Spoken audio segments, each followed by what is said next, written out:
This is VSiN, the sports betting network. The numbers told the story, they always do. It's one of those idiots who believe in analytics. This is a numbers game with Gil Alexander on VSiN. Good Wednesday morning to you. It is a numbers game at VSiN, the sports betting network, VSiN.com, Game Plus, iHeartRadio, YouTube TV, and of course, Sirius XM channel 158. Gil Alexander, Kelly Midland in the hizzy. It's happening. Not much. How we doing? Not much. It's your pat answer. Not much. Not much. It's early. Great show today. Will Hill will join us momentarily, the host of the Shoulda Bet More podcast. All his bets, NFL, and more, it says. And more. We'll do that. College basketball with Hoops. Greg Hoops Peterson on College Hoops later this hour. The NFL whip around. We'll go around the horn, if you will. All Week 14 NFL games. Give our thoughts. ATS. Survivor. You know how that goes. Totals. Nick Whalen a little later on to talk Week 14 with us. And some NBA maybe. Warren Sharp, Todd Wishnev a little later on. The Wishnev College Hoops heater continues. Really? Still going? Oh, man. Nice. Yesterday, he was insane. It was insane. But, you know. Good for him. Let's keep that quiet. Teaser time as well, a little later on the show. Didn't we lose that in the divorce? Yeah, we lost Tuesday teaser time, I believe it was. Teaser Tuesdays. Teaser Tuesdays, we lost the divorce. That's right. Okay. I want to crescendo here in the first segment to a couple bets I made this morning. But I just want to ask you, sir, Mr. NBA, a question right off the top before we get to got college football things to say. But, okay, Chris Paul in the dead of the night, released by the Clippers. Yes. This was where he was supposed to retire, right? He's retiring at the end of the season. Yep. And they sent him home from Atlanta. They're like, we've had enough of you.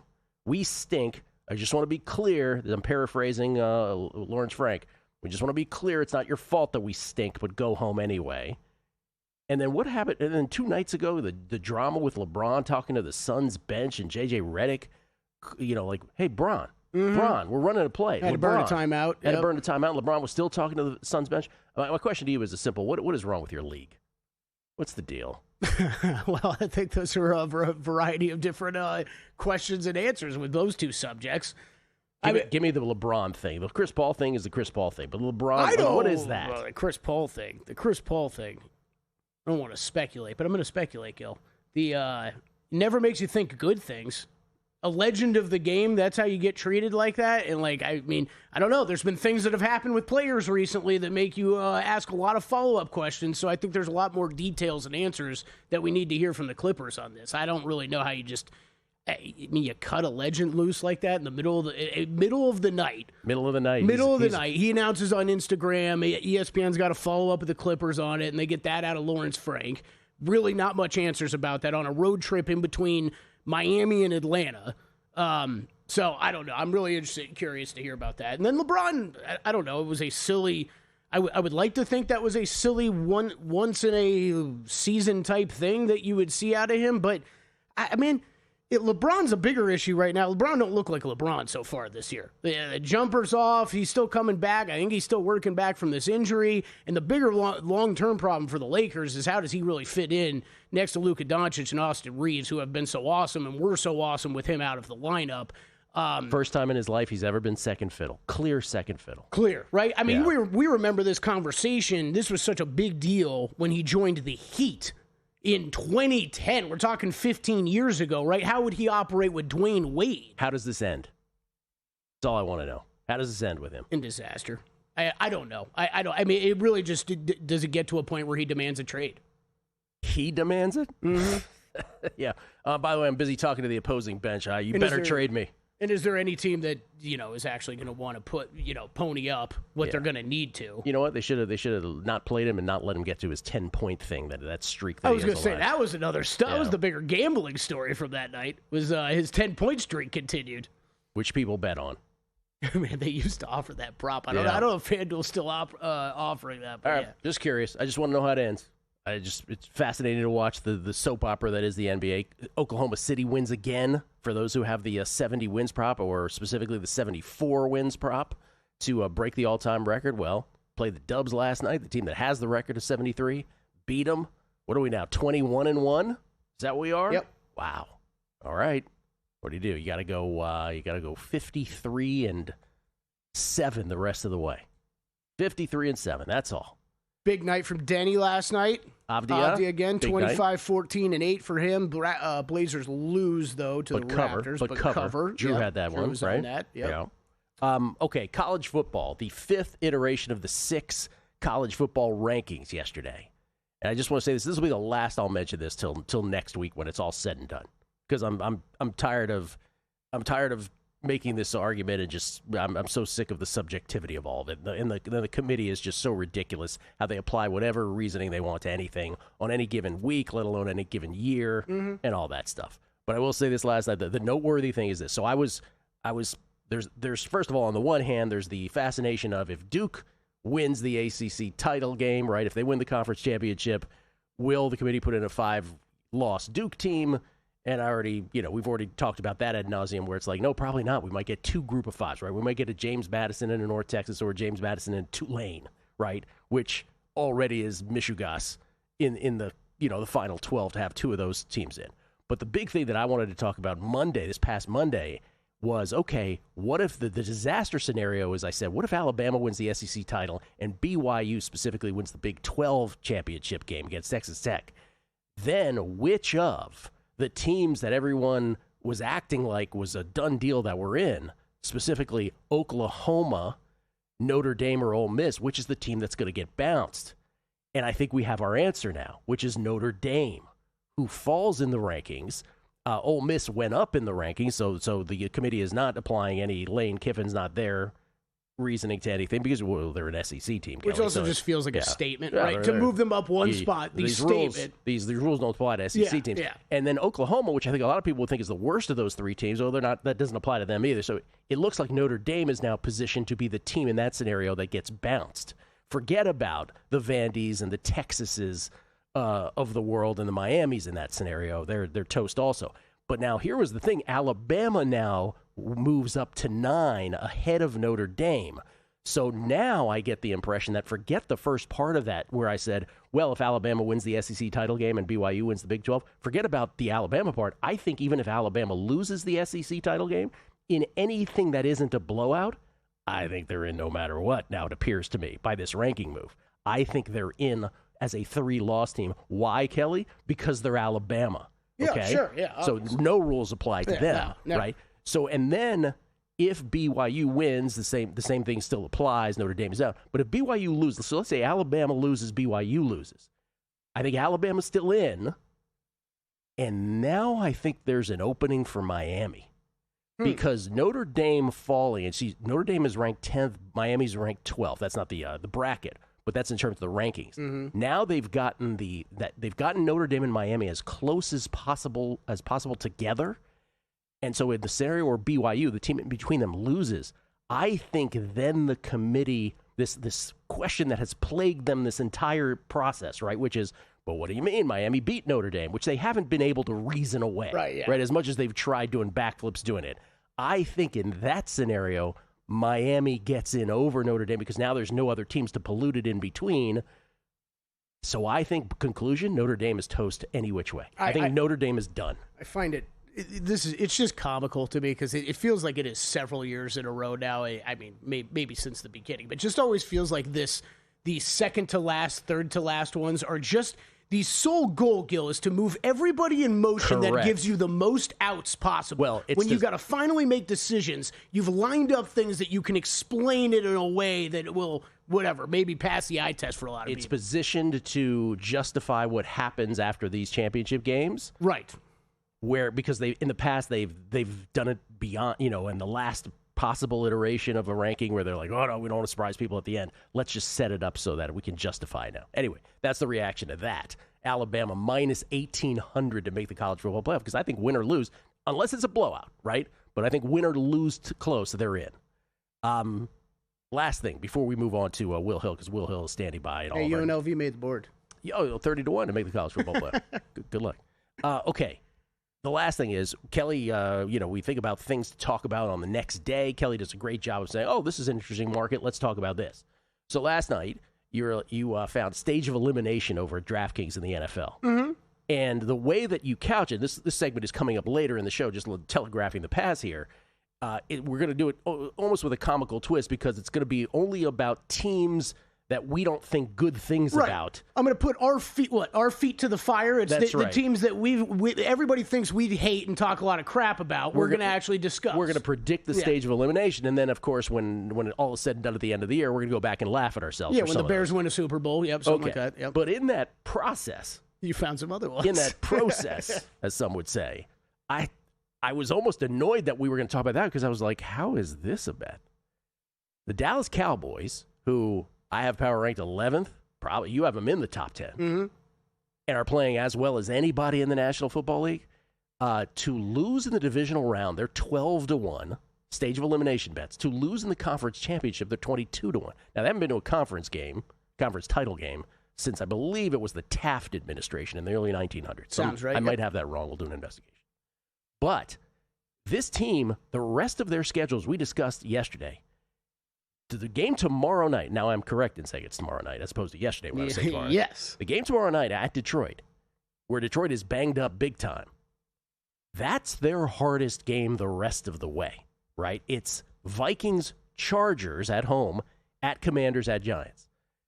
If the Cowboys lose tomorrow night, I still think it's valid because I still think they could win the rest of their games, get into the playoffs, and I think they're good enough to win a playoff game in a wild card round, and then we're live. But if they win tomorrow night, those numbers that I just quoted, 12-1 and 22-1, are going to crater. Crater into low single digits. So I'm just saying, those bets I made this morning, I love them. Split them between Cowboys losing the divisional round 12-1, losing conference championship 22-1. Dave Ross, someone check on his health. Excited right now. Anyway, those bets are made. We'll do stage of elimination a little later on. Will Hill, all his bets on the other side. It is a numbers game at VSiN, the Sports Betting Network. If you're serious about football betting, VSiN's got your weekend game plan. Fridays at 7 p.m., it's the Circa Friday Football Invitational. Saturday morning, VSiN's college football tailgate show at 9 a.m., breaking down matchups, props, and big-time bets. Later that night, join the football contest show as the sharpest betting minds give you their picks for Sunday's game. And Sunday at 9 a.m., lock in with Mitch and Paulie on VSiN's Pro Football Tailgate Show. Your final stop before kickoff. Check out the full lineup at VSiN.com and join us on the Sports Betting Network. This is VSiN, a network of sports betting analysts, writers, hosts, and handicappers, all here to help you become a more confident bettor. We broadcast live every day from Las Vegas, the sports betting capital of the world, and from studios across the country, giving you insight from every angle of the action. Take VSiN with you wherever you go with the VSiN Watch app, or catch us on streaming platforms and regional sports networks. You can also listen live on SiriusXM Channel 158 and on radio stations nationwide. Check out VSiN.com as well for betting tools, exclusive betting splits, AI-powered player prop projections from Opta, pro picks for every game, plus in-depth betting guides and articles built to give you an edge. From sharp betting analysis and daily best bets to insider interviews and expert breakdowns, VSiN is your trusted source for everything happening in the world of sports betting. See everything we have to offer at VSiN.com and become part of the Sports Betting Network. Wednesday on Money Moves is going to be a banger. Don't miss it. Kendall Valenzuela is going to join us from Fantasy Life. We are approaching the tail end of the fantasy season. Who are the pickups, the waivers, the streams? We'll have all the answers to that, plus a full card in the association. This guy is totally deserving of a bet for this award. We'll tell you who it is and why. Plus, Stormy Bonatoni is going to break it all down in a little bit of puck around and find out. So don't miss it. It's Money Moves on a Wednesday. Join us 11 to 1, 2 to 4 Eastern.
Game on VSiN, the Sports Betting Network. Want to bet smarter? Start with Smarter Insights. Right now you can check out Greg Peterson's college basketball top plays.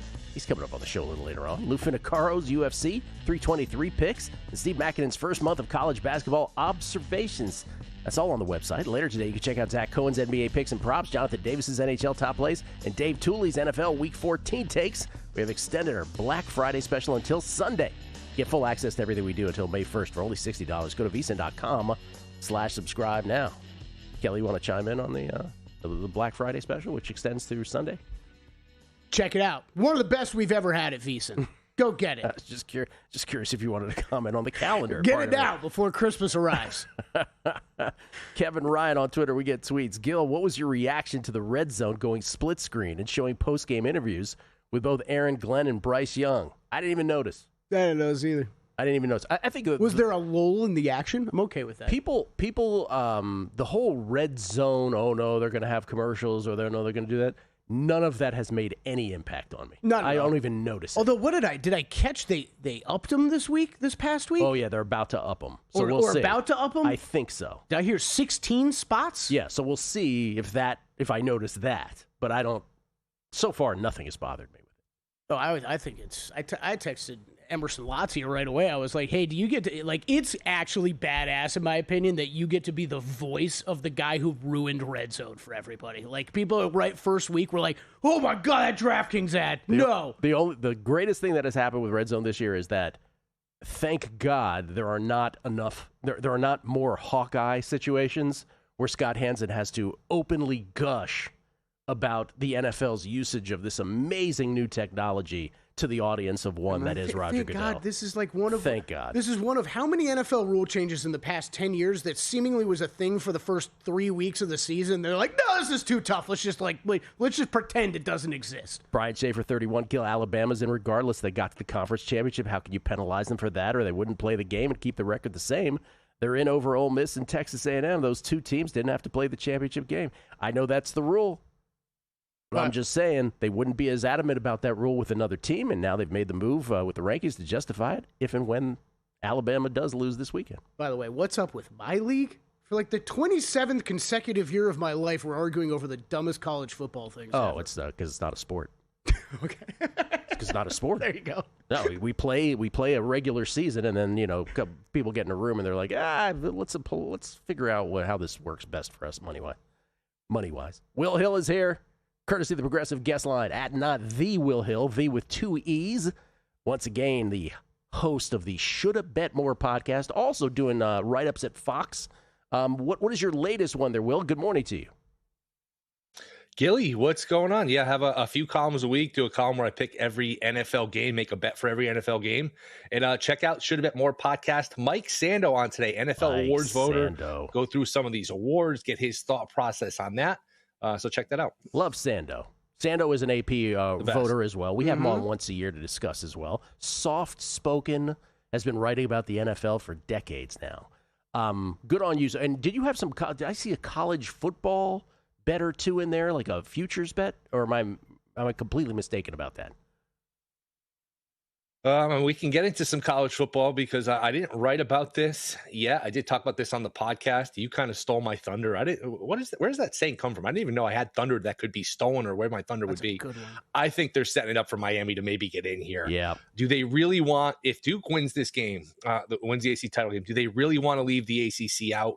Do they really want Notre Dame, Miami, who played Notre Dame week 1, do they really want to set the precedent of you're going to play a big-time opponent week 1, you're going to win, and you're not going to be rewarded for that? Maybe they swap them with Notre Dame. Boy, it's not Nick Saban at Bama anymore. If I'm Bama, don't get blown out on Saturday. I could see them knocking Bama out and saying, you know what, you lost to Florida State, you got blown out by Georgia, you got 3 losses. Sorry, I'm not sure. But I think Miami, I think it was plus 650 last night at DraftKings. I only have that at FanDuel now, which is ticked down. I think there's a play on Miami. I'm not saying it's likely. I'm not even saying it's a coin flip. I just think that represents value at the plus 650, even in that 5-1 range. I think that's a good bet just because who knows? And I'm with you guys. I mean, you know this, Gilly, from the group chats. We sit down Saturday at noon until midnight or later, and we watch all these games. We bet all these games. Nobody loves the games more than me, and I know you love them too. outside of that, just the structure of college football, it's such a circus with the Lane Kiffin leaving in the middle of the season, the committee, who I know they're an easy target. I don't go crazy on the committee just because I wouldn't want that job. I mean, I would love for somebody to sit down and make a 12-team bracket and have nobody get upset with it. You're always going to upset somebody. You're splitting hairs with these teams. It's so subjective, but I don't know, the structure of college football sometimes, it does just, man, imagine if we did this in the NFL or any other sport. The Chiefs are 10-7, but they've got a good strength or whatever, so let's put them in. And people would lose their minds. It's just, it's better than it used to be, but it's just a crazy structure. Or the Chiefs, Patrick Mahomes got hurt this final game. I guess you guys, can't have you in the playoffs. Sorry. You lost your quarterback, so you're not the same team, a la FSU. But I do think it's like compared to college basketball is maybe the more appropriate one, which is, all right, when we had a 48-team tournament, we argued about who was the 48th and 49th. When it's 64, I guess now 68 with the play-ins, or whatever they're calling it now, we argue about the 69th. But that argument goes away in about 2 hours, right? Mm-hmm. Right when the game starts. As long as you only have 12, now this is the other problem. When we had 4, it was almost less argument, with it, maybe as much. But until you make it a little more, get to 16 or then the length of those debates dwindles. The more teams you have in, there'll still be debate. It just won't be as glaring as it is now. That's interesting. We talk about a million things on the group chat. You and I did not talk about the Miami theory here. But we are aligned on that, and the Alabama. Just don't get blown out part of this. Did you make any bets for championship week? I like Indiana plus 4.5. It's unusual to say in a Big Ten title game with undefeated Ohio State, Heisman on the line, and that's a fascinating race. I can't remember the last time we went into a Heisman Saturday with a pretty wide open race. Even though last year it was close, Hunter was a monster favorite. I don't think we're going to have that this year unless Indiana wins. But I like Indiana plus the points. Again, it's unusual to say this would be like a letdown game for Ohio State, but Ohio State, they care about winning a national championship and beating Michigan. And I'm not sure that's the correct order of those two things. They finally beat Michigan for the first time since 2019. I think Indiana's really damn good. You can kind of poke holes in Ohio State in terms of their schedule since Texas in week 1 back in the summer, a game they were outgained. They really haven't played that tough of a schedule. It's been a pretty soft schedule. Indiana won by 10 at Oregon in a game where they threw a pick 6. That's more impressive to me than anything Ohio State's done. So I'll take the 4.5. I think it'll be a good game, a field goal game. We'll see where Ohio State is at a week after beating Michigan, but I think Indiana plus the points is a play here. And did you not say, and I think you're right about this, because we talked about Diego Pavia winning the Heisman yesterday, how about the voting block? Chris Felica's, by the way, Chris Felica, shout out to him for lobbying for Miami. His lobbying has finally come through, I think, on all that, on the other matter. But we're talking about voting blocks. I think he had a great point about Pavia, and how he's the only SEC candidate for the Heisman, and that the West doesn't have another candidate, so their votes might go to him, and that Mendoza and Sayin are both Big Tens, and they might, or regional also, in the same region of the country, so they might get split. But if Indiana wins, there's no way they're not giving this to Mendoza, right? Oh, if Indiana wins, Mendoza goes to like a minus 5,000 favorite. If Indiana loses, it's interesting. If Indiana loses and he plays well and he loses 31-28 and he plays tremendous, I'm not sure. I think if Indiana loses, it's a fascinating race. If Indiana wins, it's case closed. I think even if Indiana won an ugly game, it would be case closed. But it's a really fascinating race, and I think a 3-man race now, which I didn't think. I was doing the live bet show Saturday, and Pavia threw 2 interceptions and threw them too early. And this is one of my worst takes ever. So that's probably it for Pavia. 2 picks. He needed to play perfect. Well, he played pretty perfect after that. So we're looking at, I think, a 3-man race here. All right. Anything else in college football, college basketball, or you want to go to the NFL? Let's do some NFL. These Ravens-Steelers games to me, just you look at all of them, it's 17-13, 17-10. It's an underfest. Lamar is hurt. Rodgers might be shot. Tomlin's a conservative coach, so I know it's moved down a little bit. I gave it out Monday with Dave and Jensen, but I still like it under 42.5. And I'm with you on Dallas. I like them plus the 3 tomorrow. I just think this is the same thing I said last week when they played the Chiefs. This is now like an average defense to put with like a top 2 or 3 offense. That blends out to come to a pretty damn good team here. So I'll take them plus the 3 against the Lions team that's pretty beat up. And as we're going here the last minute or so, I talked about this with Mike Sando. I don't know that it's just a 2-man race for MVP because May has a very shaky case. He doesn't have a lot of great statistical games. It's been a soft schedule. He hasn't had like these comeback wins. It's just been ho-hum performances against lousy teams. If Stafford doesn't win the division, does that open the door for Dak or Love or Darnold. I'm not sure where the bet is. I would say Love. Love doesn't feel like an MVP, but it might be one of those years. Remember 2 years ago when Lamar won it almost by default because Purdy played lousy on Christmas. I wonder if there's a third guy that can get in the mix here. The market seems to think it's a two-man race. I'm not so sure. I just want people to know that was you who said that about Drake May, not me, for the record. Just for the record. People You be told like, me to I say heard it. you. Following orders. That's right. It's on my script. I told him to say it all. That's pretty interesting. And I said this yesterday about all these. MVP, offensive player, not so much offensive player of the year, but certainly the biggest ones. MVP in the NFL, Heisman in college football. The lukewarmest markets in terms of candidates that I can remember here recently. Dak was 101 a week. Yeah. Just in terms of who can win this. Will, thank you, sir. Appreciate it. See you guys. Will Hill should have been more. We'll talk number one seeds in the NFL next. This Black Friday, VSiN's hooking you up with our biggest deal of the year. Just $60 for full VSiN Pro access through May 1st. That's 6 months of nonstop action from the heart of the NFL season and college bowl games through the Super Bowl, March Mania, the Masters, and the NBA playoffs. Get every VSiN Pro article, betting tool, AI projection, and expert pick, all for just $60. Don't wait. This offer's only for a limited time. Head to VSiN.com/subscribe and join us on the Sports Betting Network. Elevate your sports betting game with VSiN's exclusive betting splits. Stay ahead with real-time market trends and track bet percentages on any matchup. Then uncover the edge by comparing them to the amount of bets placed to find out where the sharp money is headed. Upgrade to VSiN Pro to access betting splits, live odds, line moves, power ratings, and in-depth game analysis. Go to VSiN.com/pro to join VSiN, the sports betting network.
This is VSiN, the sports betting network.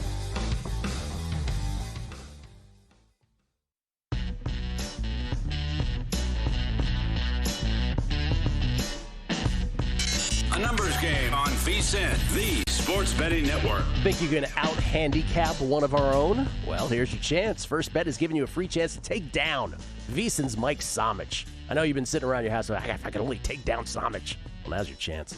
5-race showdown Saturday, December 6th. This Saturday, we're talking the H. Allen Jerkins at Gulfstream and 4 graded stakes at Aqueduct, including the G2 Cigar Mile. You knew that, Kelly. The Grade 2 Cigar Mile. Just submit your $2 win place mythical picks and try to end the day with more money than Mike. It's easy. Anyone who does that will split the $5,000 grand prize credited right to your First Bet account. Contest opens this Thursday, December 4th. First.com/VSiN. That's 1st.com/VSIN. Free to enter.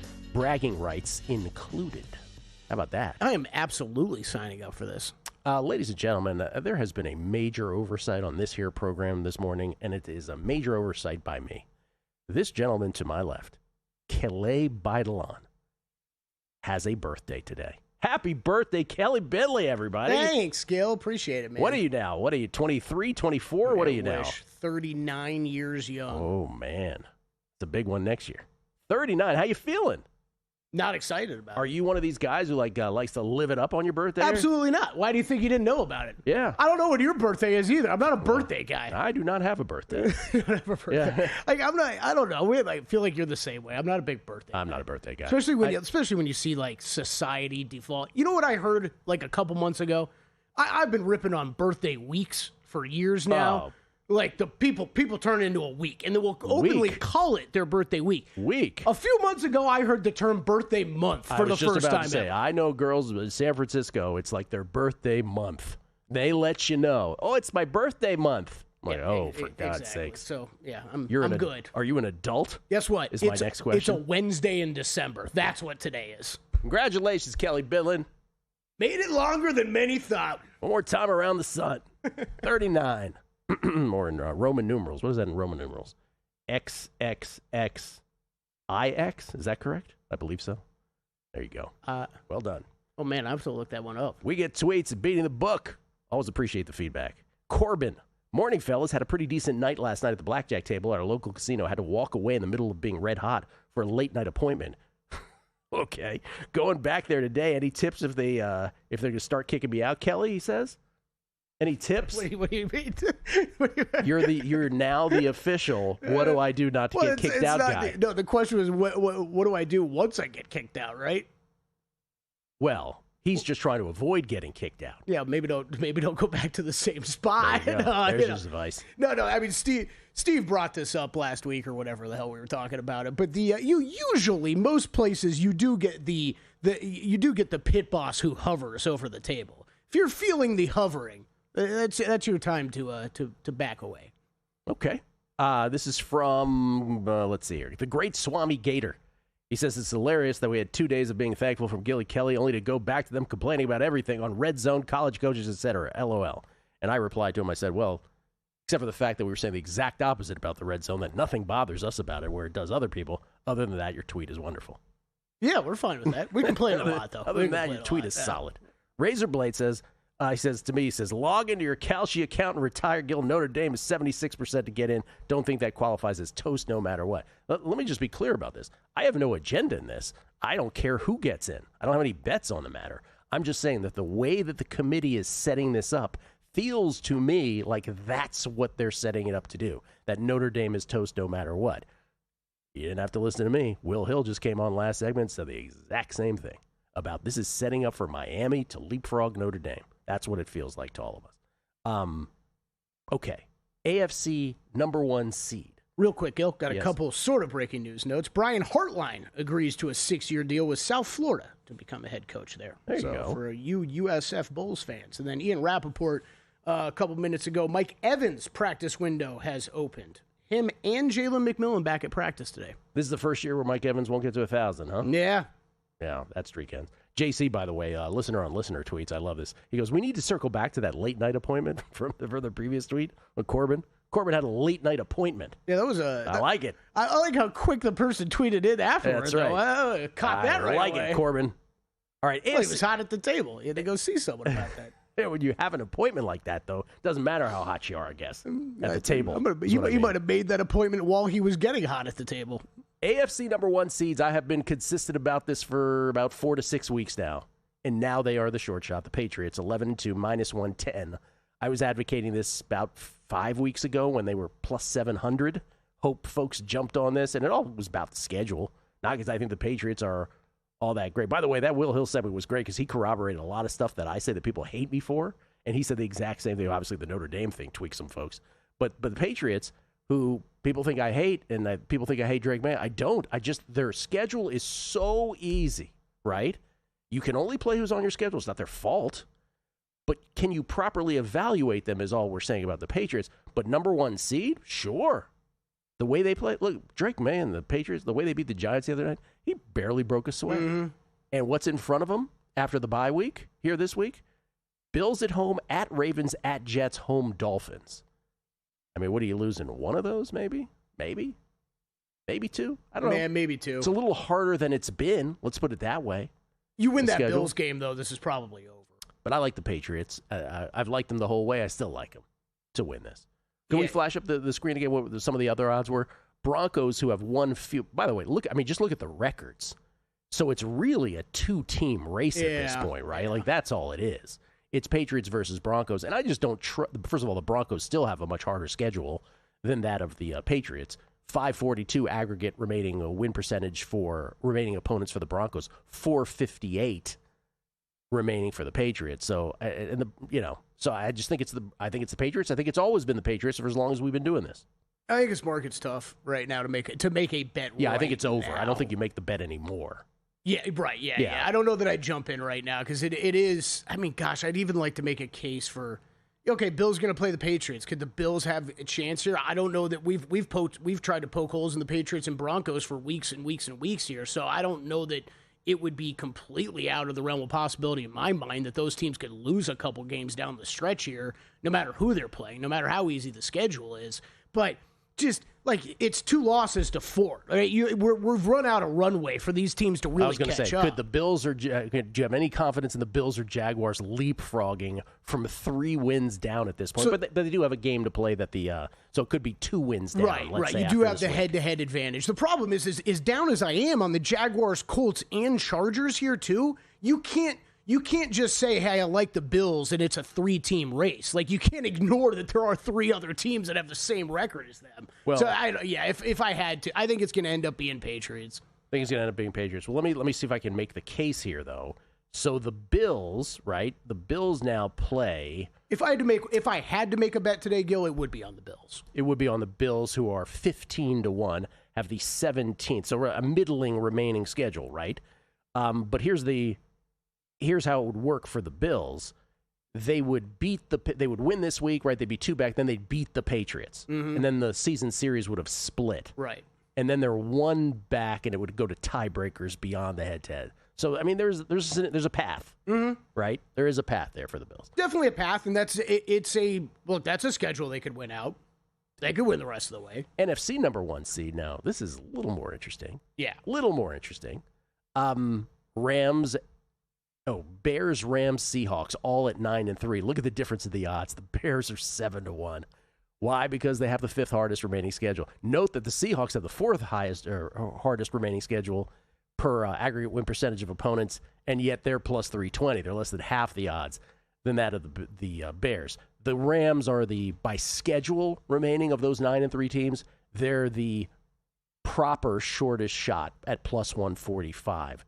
Do you believe the Packers or Niners? Niners have 9 wins, but they have a bye this week. So those 3 teams, Bears, Rams, Seahawks, all 9-3. Niners are 9-4 with the bye this week. Packers are 8-3-1. Eagles 8-4, I should say. Is there any other team there besides the Rams that you think you would bet on here? There's no bet for me here. Yeah, I was going to say, I think the Rams probably still have a little bit of value at plus 145. They're going to play the Seahawks. The 49ers, I wouldn't write them out of this conversation. They're going to get a chance. And I think if you're playing in this market, this is what you want, right? You want shots at the teams that are ahead of you. They're going to play the Bears and the Seahawks. later in the season. So you got 4 games left. They're on the bye, as you said. It's Titans. It will be decided on the field. The Titans and then at the Colts, and then they get the Bears and Seahawks at home to end the season. So there's a chance that they're still live for this. If I had to bet, it probably would be a bet there. I do feel like the Niners are the forgotten team of the NFL this year. Totally, man. They're just getting healthier, getting a little bit better all around. And maybe justifiably so. Maybe they will be forgotten, when the wild card round, honestly, when they lose. I don't know. They're forgotten, but really nothing has changed about them since preseason when we discussed. We were like, well, they're injured, but their schedule's so easy, they're going to end up being in the playoffs. What I mean about forgotten team is all the contenders in this completely throw all, 12 teams up in the air NFL season. They're the one we've talked the least about. Agree. I feel like. Mm-hmm. So maybe it's just us. But I don't think it's just us. I don't think it's just us. Yeah. I mentioned during Guessing Lines the Dougie that Brock Purdy broke out when he scored the other day. Mm-hmm. It was a very solid Dougie. It was. Very solid. George Kittle gave him some props after the game. Man. Very solid. We'll come back. Greg Peterson on College Hoops, and we will do stage of elimination markets for a lot of NFL teams. Coming up, it's a numbers game right here at VSiN, the Sports Betting Network. VSiN's player prop projection tool is now available for the NBA. Get projections for points, assists, rebounds, and more powered by Opta AI. On VSiN.com/NBA props, we line up our projections against the latest DraftKings odds so you can quickly spot mismatches and find value before the market adjusts. The NBA player prop projections tool is available exclusively to VSiN Pro subscribers. Check it out now at VSiN.com/NBA props and join us on the Sports Betting Network. Join the guru, John Hansen, at the intersection of prop betting and fantasy sports on Prop Points, only on VSiN. Lesson number 1, Patty's back. I still believe that Caleb Williams is not any good. And, other than Rome Odunze, I don't trust anyone that can't run the ball. John and his guests will help you find the connection between the two and give you his expert advice on how to capitalize when a number is too good to pass up. Prop Points, weekdays at 1 p.m. Eastern on VSiN.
VSiN, the Sports Betting Network. Oh, we get tweets at Beating the Book. By the way, back at Circa Resort Casino, downtown Las Vegas. Gil Alexander, Kelly Bidlin here on a numbers game. We get tweets, Kelly. It's Kelly's birthday, y'all. I didn't know that. Scott has the craziest birthday month tweet I've ever seen. Oh, there's tons of in these. my life. There's tons of these. Danny Road, happy birthday, Kelly. December birthdays are the best, he says. Martin Bernstein, happy birthday, Kelly. Another year on the headstone. Spence. Spence, Lions fan here, but surprised the line for tomorrow hasn't moved closer to a pick 'em. Help me understand why the Lions are favored, please. Just because it's drift from last year still, I think. People still feel like the Lions at this moment are a better football team than the Cowboys in the market. I don't think they are. I'm with you. So what was it, 5.5 on the look ahead? So it has moved a lot already. Grant, betting X Factors. Happy birthday, good sir. My sister-in-law is turning 40 this year, and she's turned it into the year of Brooke. It's included multiple events we've had to travel for. I blame Seinfeld's Summer of George for all of this madness. I mean, what are we taught? Multiple events you've had to travel for? It's the year of Brooke, Kelly. Wow. The real Knicks. It's Kelly's birthday. It's mine, too. It's also Tyler Shoemaker's, by the way. Happy birthday, Tyler Shoemaker. Happy birthday, Tyler Shoemaker. He posted a video of him dunking this morning. Sorry, I did not do the same. So you didn't do the same thing? Well, your calf would have exploded. Yes. Nick, real Nick's. It's Kelly's birthday. It's mine, too. I knew we were kindred spirits. Of course, I have almost 20 years on you. LOL. It's also our first without our birthday brother, Ozzy Osbourne, who apparently shared a birthday with you, R.I.P. Right. Oh, well, I'm headed off to Denny's for free breakfast. Cheers. Oh, you get free breakfast at Denny's, Kelly. I guess on your birthday. Oh, Gil, rushing for that. Oh, Gil, I have a bone to pick. People should not announce to the world their birthday week/month, but I turned 50 in October, and I'm still celebrating God blanket. I'm more like Paulie and Mitch ranting at kids racing into elevators and jerks in traffic. Is that what those guys do? Fred Courier, waiting for Kelly's weather update. Fred Courier, since yesterday, has been railing on Kelly for complaining about the weather.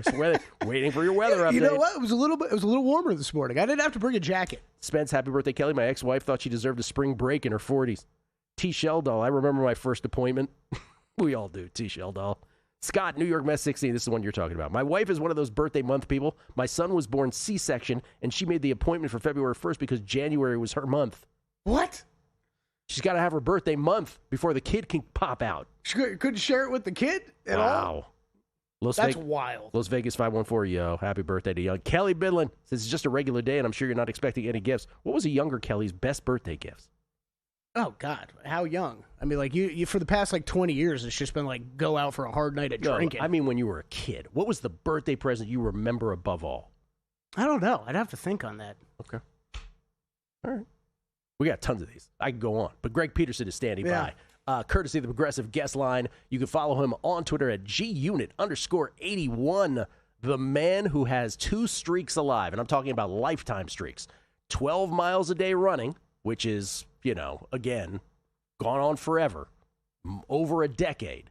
And then he also has the streak of college basketball podcasts. Has not missed a day. Give us the length of the streaks on both of those, Greg, if you would. Well, for the jogging, pretty much since I moved to Las Vegas, so we're going on 9 years there. And for the college basketball podcast, since the beginning of the 2019-20 season, we have quite literally had more pandemics than I've had missed college basketball podcasts since the beginning of the 2019-20 season. More pandemics. That is a great stat. Good line. That is a good stat right there. Well, I know you have a ton of picks here. First of all, are you enjoying the ACC SEC challenge, more competitive, as you said off air, than it was in previous years? Oh, this has been fantastic because the ACC won 2 more games than the 3 of us last season. They got completely destroyed in this challenge, and they have turned the tide.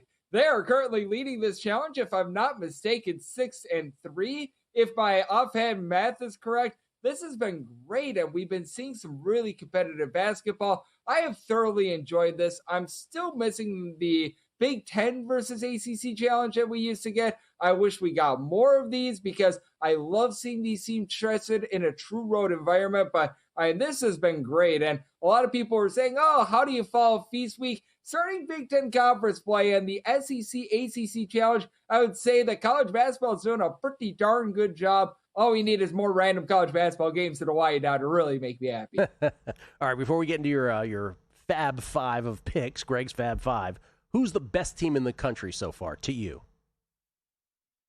That is tough because if you're looking resume and resume alone, you just have to give it to Michigan. Yeah. What they did out here in lovely Las Vegas and the way that they just dumped up all of those good teams. That's incredible. But it's the old Ric Flair mentality as well. In order to be the man, you got to beat the man. Purdue was the number one team in college basketball, and they haven't done anything to lose that title. They go on the road, and if you took the very late number on Rutgers, you were able to get there with 16 and a half, 17 points. But to go to the rack and win by 16 points yesterday, that's relatively impressive. Like I said, if I have to do it right now, I'm going with Michigan, but that's a little bit of a moving target because I think that there's a little bit of a case to be made for Duke as well. They didn't necessarily look impressive against Florida yesterday, but they do somehow, some way find a way to be able to get the job done. But I really do think that your top two teams in college basketball right now reside in the Big Ten with Michigan and Purdue. Okay, to Greg's Fab Five, we will crescendo to a couple ACC SEC Challenge games at the end, but let's start with some others, beginning with Minnesota and Indiana, where Golden Gophers are 11-point dogs. Yep, I'm going to be taking a shot on Minnesota. Right now, they're allowing teams to shoot over 35.5% from three. Think that there's going to be a little bit of positive regression with that shooting for Nico Medved's squad. Got a guy in Cade Tyson, who he was very much forgotten about over at North Carolina last year, 2 years ago at Belmont. He was one of the better scorers in all of college basketball. This was more around 10.5, 11 overnight. Now we're seeing this go down to 10, but I still think that you've got plenty of value here with an Indiana team that they're pretty much straight up on the glass, the same as this Minnesota team. They entered Tuesday 39th in terms of rebound percentage for Indiana. Minnesota at 41st. Jalen Crocker-Johnson has been rock solid down low. It's a Indiana team that's been very efficient on the offensive side of things, but Minnesota, they typically play very slowly under Nico Medved. You saw that in his time at Colorado State. You're at a 144. That's starting to become my buy point on the under, but I like the points here with Minnesota between 10 and 11. All right, this game got on the list because our producer, Danny Higgins, has a bet himself on this. This is completely self-serving on his part. He wants to find out what your thought is on Elon and Furman. Elon, all of a sudden, the top 100 team in terms of points scored on a per possession basis, and Furman. I thought the team was going to win the SoCon this year. Massive disappointment.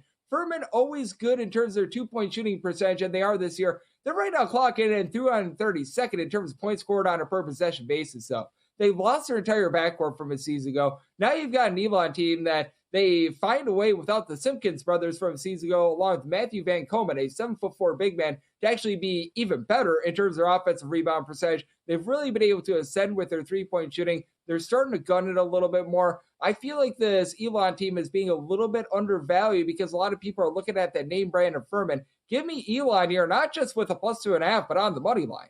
You know what a paladin is? Birthday boy, Kelly Bidlin? No. Furman paladin. A paladin can refer to a legendary Isn't it a knight or something? medieval knight. There you go. Like one of Charlemagne's 12 peers. Knight, right? I think it's a Dungeons and Dragons thing. I'm being told by Google as well. Oh. That as well. All right, Northwestern, Wisconsin. What do you got here? I like the under in this ordeal. Even though Wisconsin has sped themselves up about 101st in the country in terms of total possessions per game, Northwestern's still a slow and controlled team. Wisconsin has been really allowing it from three over the last few seasons, but Northwestern has not necessarily been that same offense away from them. Now, I was seeing this line right around 9.5. That would be a buy point for me on Northwestern, but it's a Wisconsin team that's been a little bit pedestrian with their 3-point shooting at 33%. They've been a little bit better in terms of generating turnovers as well. So I do think that you see a little bit of a downward tick in terms of the overall scoring, especially with Big Ten Conference play starting up. So we'll take a shot on the under. And if you're still getting the 9.5 like I'm seeing with Northwestern, we'll take those points as well. All right, to the ACC ACC SEC Challenge. I almost went back in time here. Mississippi State, Georgia Tech, under 149.5. You're going under that total, you said? Yes, sir, we are. Even though Mississippi State about 49th in the country in terms of total possessions per game, they just have never shot the three well under Chris Jans. Right now, they're about 210th in the country, and that's actually their best rating ever. But Georgia Tech, good on defense. Top 30 team in terms of points allowed on a per possession basis. Outside the top 280 in terms of points per possession, they lost their point guard, Nathan George. That has really hurt them. So if I'm looking at the side with Mississippi State, I'm willing to lay the 2.5. But for Georgia Tech, they've been able to do a nice job in terms of hunkering down with that defense. Their possession numbers are a little bit warped by them playing a double overtime game to begin the season. So I think that they're going to be mid-tempo when it's all said and done. I like the under and laying 2.5 with Mississippi State. And number 5, NC State and Auburn. You like a total there? Yep, I'm in on the under. Both of these teams outside the top 100 in terms of total possessions per game. You go back to Will Wade and what he did over at McNeese. His team was one of the better teams defensively in all of college basketball. And for NC State, they're shooting over 41% from three. I think that's a number that goes downward. They got the help of the Maui Rims last week, and now face off against an Auburn team I think is going to be a little bit improved around the perimeter with their defense. So going to look at that under. Greg, enjoy the run today. Always have your head on a swivel, sir. Always will, my friend. Thank you so much.